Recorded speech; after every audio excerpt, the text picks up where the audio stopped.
saludem de nou el nostre company d'informatius. Bon dia de nou, Pau. Bon dia de nou.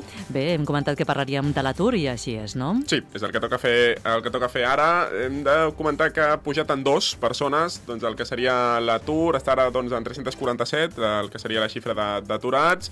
Ja vam comentar fa un parell de mesos també, quan jo intentava veure una mica, preveure el futur, no? Preguntar-li a la Mercè què podem esperar d'aquí en endavant. Ja ens deia que el mes de juny és un mes irregular, que algun any puja, algun altre any baixa, altres es manté, doncs aquest any ha pujat en 2 persones, tot i així, si posem la vista una mica més genèrica, no? I ho posem en context, hem d'estar contents perquè per 12è mes consecutiu la xifra d'aturats és menor que el mateix mes de l'any anterior. Per tant, doncs, bona notícia en el que seria aquesta variació interanual, i actualment hi ha 27 persones menys aturades que les que hi havia a la mateixa data de l'any passat. Per tant, sí, ha pujat el mes de juny, però el context continua sent positiu, la tendència és positiva, i d'aquí en endavant tampoc m'atreveixo a dir més o menys el que passarà, perquè hem de... Home, amb la temporada d'estiu, no? Sempre sí, sol baixar, no? Això és veritat, però clar, també hem de sumar, per exemple, que s'acaba doncs, el curs escolar, els extraescolars també finalitzen, i això també provoca doncs, que algunes persones que es dediquen a això, per exemple, doncs, els extraescolars, hagin d'anar-se'n a l'atur fins que no comenci el proper curs. Per tant, hi ha una mica de variació, una mica irregular tot plegat, és el que toca en aquests mesos.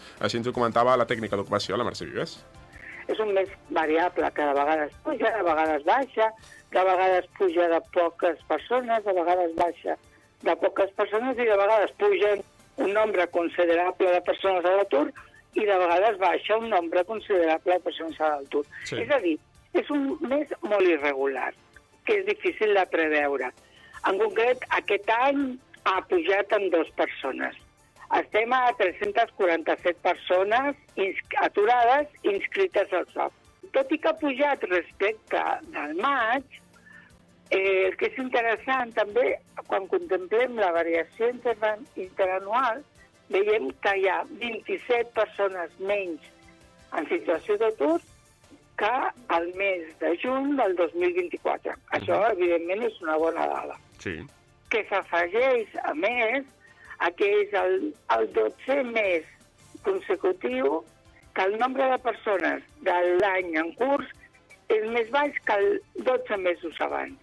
Doncs el que tu comentaves, Pau, no? Si mirem enrere, doncs evidentment que són bones les dades, no? Sí, moltes vegades dades sueltes, així per dir, doncs no donen molta informació o no donen la informació completa. Doncs en aquest sentit és important sempre posar-ho en context, per això ho comentàvem, sí, aquest mes ha pujat, però el context general doncs, no acaba de ser dolent, ni molt menys. De fet, diria que és positiu, veurem com avança i ho explicarem, com sempre, doncs, en els propers mesos des d'aquesta casa. I tant que sí, com sempre. Sí.